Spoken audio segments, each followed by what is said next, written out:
Bonjour et bienvenue à notre méditation. Aujourd'hui, c'est le 11 janvier. Je voudrais lire dans Proverbes chapitre 16, verset 28.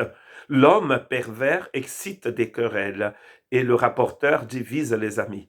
Nous avons, la semaine dernière et hier, jusqu'à hier, nous avons parlé donc de l'importance de connaître le chemin. Et Jésus a dit, je suis le chemin. Le texte que nous avons lu dans Proverbe 16 nous dit qu'il y a des chemins qui nous paraissent bien, mais leur fin n'est pas bonne. S'il y a un chemin qui peut paraître intéressant, c'est d'être un rapporteur, de dire des choses à propos d'autres personnes. Mais nous savons bien que la fin de ce chemin, c'est la mort. C'est la mort. Et donc il faut arrêter de dire des choses mauvaises sur les autres.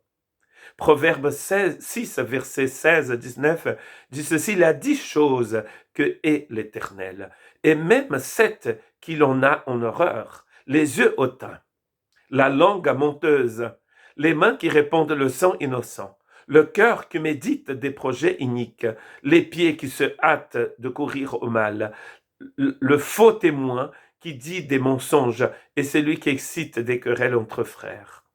3 fois dans cette liste au moins, il va parler des choses abominables qui concernent la langue. Très intéressant que verser du sang innocent et dire du mal des autres a été mis sur la même liste. Paul va faire pareil en parlant du mensonge. Si on vous dit que quelqu'un a été tué, vous allez trouver ça une abomination. Dans certains pays, quand on tue, on va être tué aussi. Il y a encore des pays où la peine de mort existe. Par contre, on trouve normal de dire du mal des autres. Dieu considère ces deux choses comme terribles, comme une abomination. C'est écrit ici, comme en horreur. Dieu a en horreur ça. En horreur ça. La langue menteuse, ceux qui répandent du sang innocent, ceux qui ont des projets iniques contre les gens, ceux qui font du mal aux autres, ceux qui disent des mensonges, vous voyez, dans la même liste. Celui qui dissimule la haine a des lèvres menteuses, et celui qui répond la calomnie est un insensé. Répondre la calomnie ou dissimuler la haine à des lèvres menteuses, c'est d'être insensé, nous dit Proverbe 10, verset 18. Et Dieu nous appelle à ne pas être des insensés, mais être des personnes intelligentes, remplies de l'intelligence du Saint-Esprit. Dire du mal des autres, c'est pas très intelligent. C'est ce qu'il est en train de dire. Ça n'a pas de sens, c'est stupide.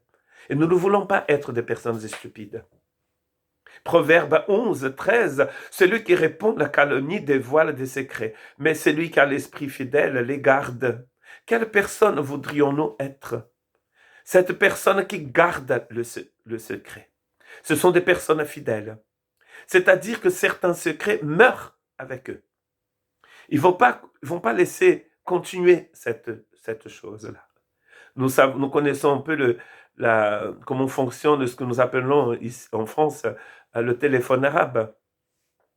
Une chose dite à une personne, quand elle va être répétée par une dizaine de personnes, elle est complètement transformée. Ce qui est très intéressant, c'est que la bonne nouvelle, on n'a pas envie de passer la bonne nouvelle. Jésus nous a dit qu'il fallait aller partout, et en allant partout, nous devions proclamer la bonne nouvelle de l'évangile. Ça, on fait moins souvent. Par contre, nous allons mettre sur Internet, sur WhatsApp, partout des choses que nous avons entendues sur les autres. C'est insensé, c'est pas intelligent de faire ça, nous dit Salomon. Mais si vous êtes cette personne-là qui garde les secrets, vous êtes une personne fidèle. Ça, ce sont les disciples de Jésus. Que Dieu nous bénisse.